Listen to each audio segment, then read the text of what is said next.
Cornelia's jewel. It was a bright morning in the old city of Rome, many hundred years ago, in a fine covered summer house in a beautiful garden. Two boys were standing. They were looking at their mother and her friend, who were walking among the flowers and trees. Did you ever see so handsome a lady as our mother's friend? Asked the younger boy, holding his tall brother's hand. She looks like a queen. Yet, she is not so beautiful as our mother, said the elder boy. She has a fine dress, it is true, but her face is not noble and kind. It is our mother who is like a queen. That is true, said the other. There is no woman in Rome so much like a queen as our mother. Soon, Cornelia, their mother, came down the walk to speak with them. She was simply dressed in plain white robe.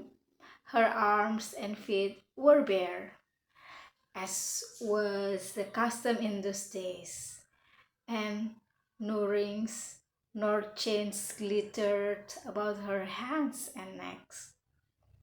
For her only crown, long braids of soft brown hair were coiled about her head, and a tender smile lit up her noble face as she looked into her son's proud eyes. Boys, she said, I have something to tell you. They bowed after her, as Roman ladies were taught to do, and said, What is it, mother? You are to dine with us today, here in the garden, and then our friend is going to show us that wonderful casket of jewels of which you have heard so much.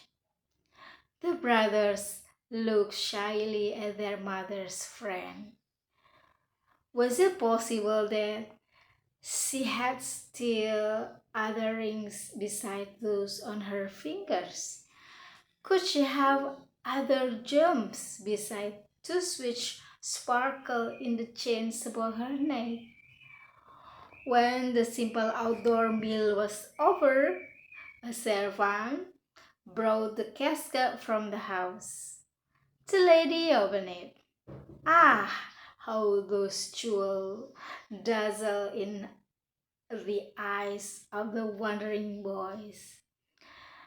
There were ropes of pearls, white as milk, and smooth as satin, heaps of shining rubies, red as the glowing coal, sapphires as blue as the sky that summer day, and diamonds that flash and sparkle like sunlight.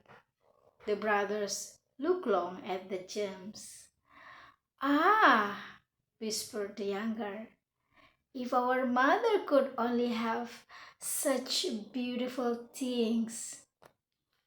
At last, however, the casket was closed and carried carefully away.